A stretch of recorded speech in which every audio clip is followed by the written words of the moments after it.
What's up? It's your boy Carcino, and this is our album versus album video that you're hearing here today. So you guys will be happy about that, I'm hoping. The reason why I say I'm hoping you're happy for it, because every time I put one out, it seems to be overshadowed. People ask for it, but then next thing you know, you're not caring about it, I guess, because it ain't the one you wanted to hear about or what have you. But this is the one y'all keep begging me about. I'm like, dude, y'all begging me for it, and I give it to you, act like you don't want it.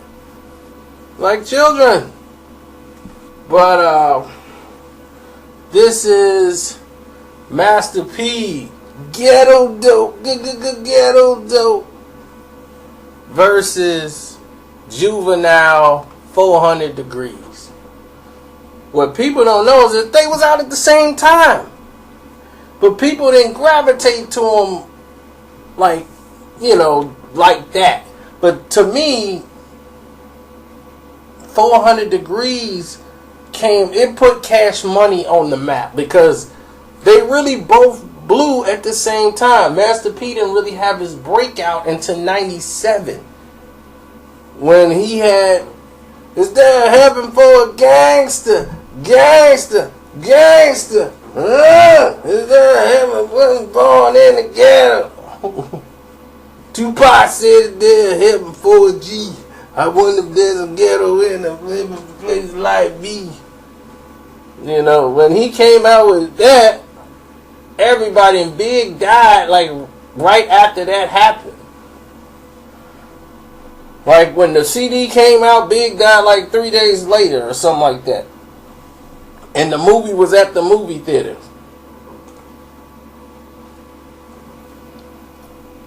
That Rhyme and Reason.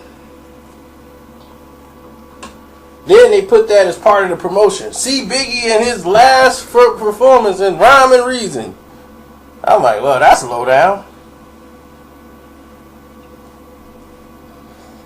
So Master P was on the soundtrack, and people started to gravitate to that song. But now I'm not saying in New Orleans and down south, they been knew about Master P, and they had all that stuff down, and all of them were basically sounding like little Tupacs. But Juvie was sounding more like Louisiana.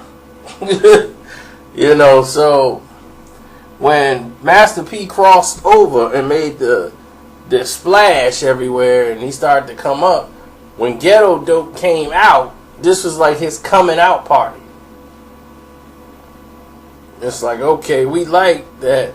Make them say, they had a lot of commercial hits, but 400 Degreez came out with, you know what I'm doing, man, it was so Louisiana down, New Orleans flavor. Do, do, do, do, do, do, do. And, the beat would sound like it was cheaply made and everything, like it was made in an apartment complex. It didn't matter, it was hot. Everything. Gon' ride with me, flossing season. Run for it, run. My boy used to write Rich Nigga. And then the thing is, he grabbed it, and he died like a few months later too, man. Got killed, but it's hard because these are the stories that I grew up with him, and I didn't. These memories you're gonna remember now because he ain't here no more. But at that time I didn't know this was gonna be the last couple of months I had with my homie. You know what I'm saying? So now these stories are so vivid because I can remember these two albums because we had a story behind them. We went and got Ghetto Dope and got into it with the mall security people who told us that we can't be in the mall unless we was buying something. Like, it's a law. I'm like, ain't no law say you forced to buy something once you step into the mall. And I'm like, I did buy something because I had bought Ghetto Dope. And he was like, I've been watching you. You didn't buy nothing. So when the police officer got there, I'm like, I'm not even talking to you no more. You don't even have a gun. I said, I don't even respect you. They don't even care about enough about you to give you a gun. Where's the officer? I talked to him. I'm like, this security guard talking about he gonna throw me out the mall. I've done nothing wrong. And then the officer come over there like, why are you trying to throw them out the mall? They're not buying anything. They gotta go. For what? There ain't no law saying we gotta go. And we have to buy anything. So my boy's laughing because he's like, I just would have hit him. I wait on you to stop talking to him so I can just punch him in the face. He a mall security cop. What are you gonna do? You gonna pepper spray me? I'm gonna knock him out. And my boy he laughs a lot because if he's entertained by what's going on, it just keeps him calm. But once the calmness is gone and he ain't entertained no more, and you crossing the line, now it's finna get physical. And he's gonna want to beat the heck out of this security guard who was last name was LeBeau. He had that little patch on his. I'm like, LeBeau, I'm gonna remember you because I was like, I guarantee you probably be fired in probably another 6 weeks and going back to your mom's house eating meatloaf. LeBeau, racist security guard. Like, what is you doing? People in the mall actually enjoying themselves. You want to just come bother us? 2 black guys. Well, it wasn't like it was a gang of us. It was just 2 of us. And he's worried. So anyway, we got Ghetto Dope. We was all mad and we started playing, man, Ghetto Dope. From the moment we opened the package and put it in, you could tell the production level was a lot better than 400 Degreez.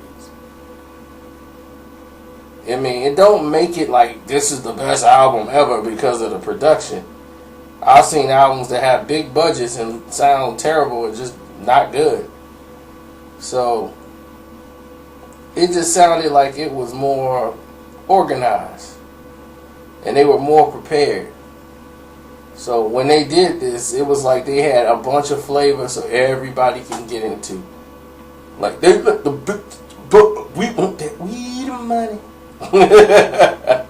That was it. They just blunts. We want that weed and money. They was like, I could deal with this. Everybody was freestyling off the beat. And man, I miss my homies. We riders. They had the Captain Kirk skit.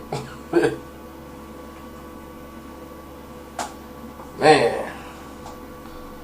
Come and get some weed and Hennessy. Weed, Hennessy. Let's ride. Let's ride. And they had bourbons and lights.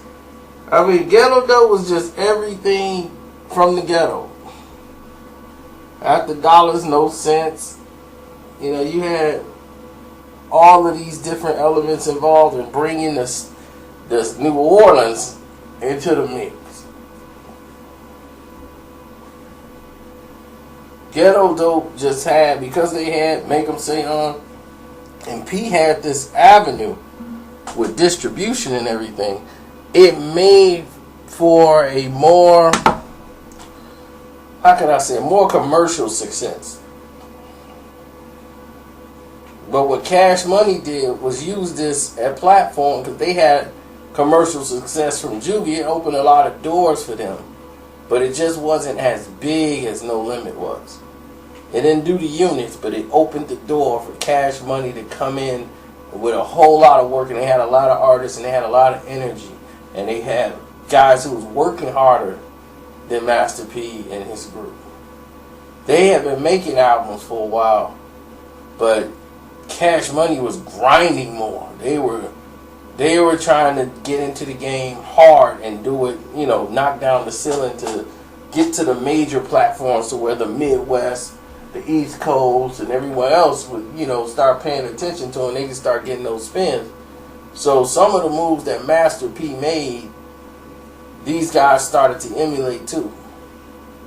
Like P took from them, they took some from P.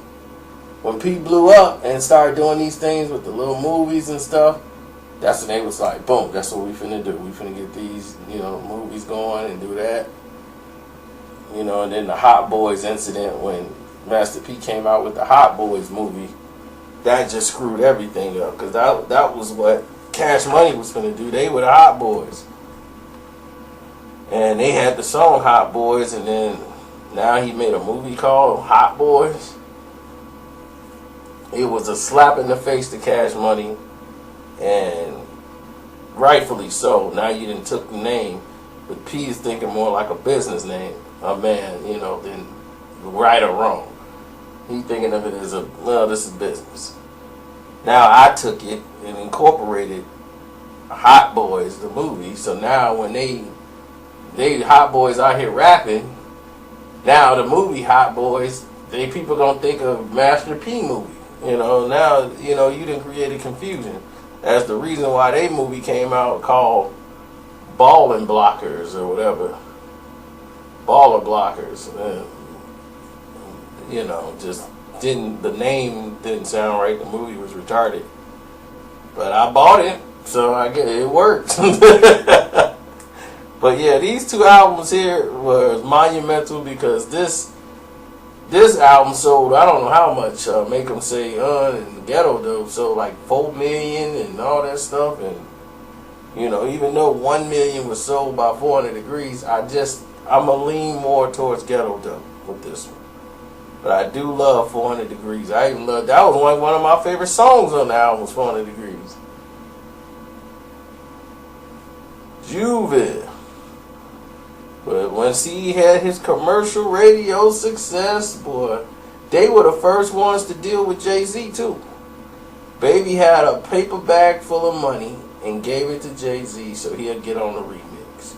Paid him in a paper bag and gave him all that money, like about, I think he paid him like 30 grand or something, and said, we want you to get on this song with Juvie on the remix. I'll give you 30 grand right now in a bag.